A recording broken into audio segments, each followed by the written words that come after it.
What's up? Good morning. Kumusta kayo lahat? Init.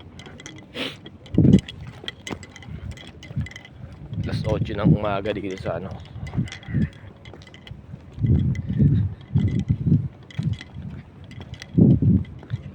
So lakad tayo papuntang Remittance Center.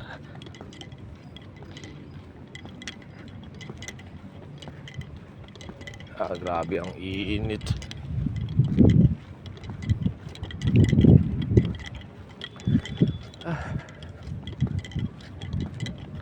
Lakad papunta, lakad ulit pabalik.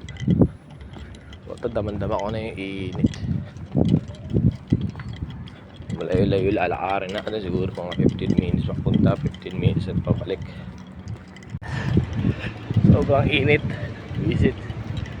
Ang bilis na hakbang ko. Yung natawarin ko, palabas pala ako ng ano namin, ng gate namin, Landy.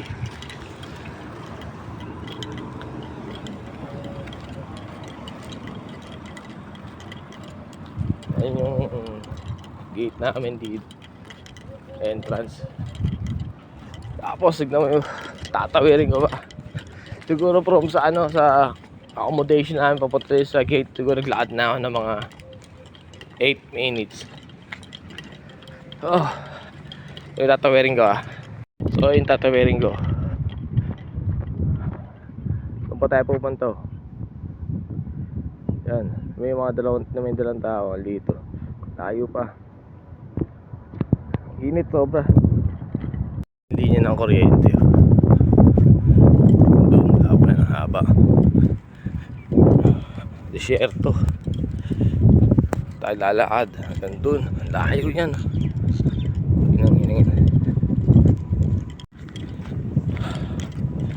Sabi mo yan, boss. Init.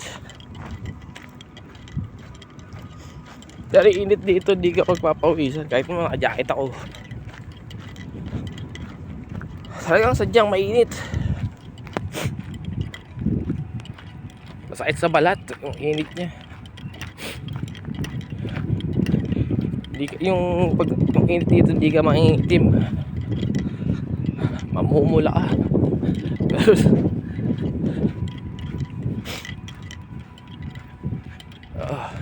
Yung kable ng kuryente.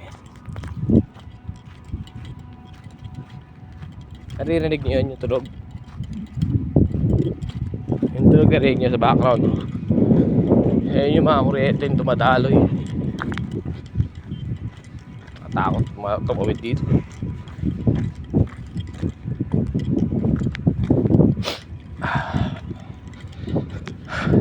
Tingin ako.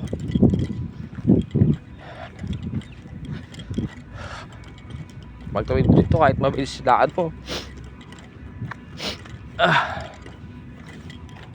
Tayo sa bato hirap maglakad. Nilalakaran mo.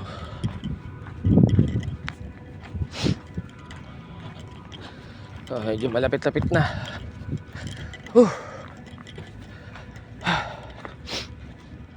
Pabalik, lakad na. Ngayon lapit tayo sa katotohanan. Ang laki ng antena. Init tayo.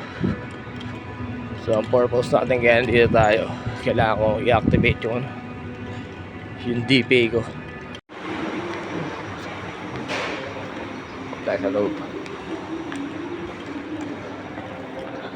Okay na. Uwi na tayo ulit.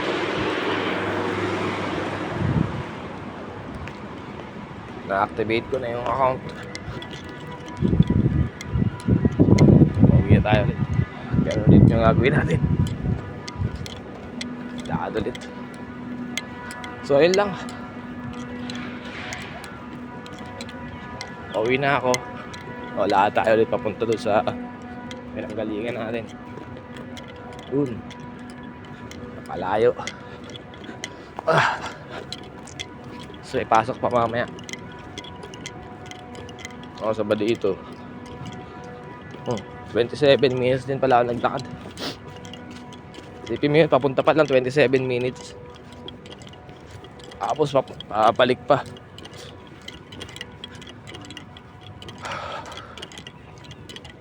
Ang bilis na nalakad ko nun, yung lakad patakbo. Kasi mainit eh.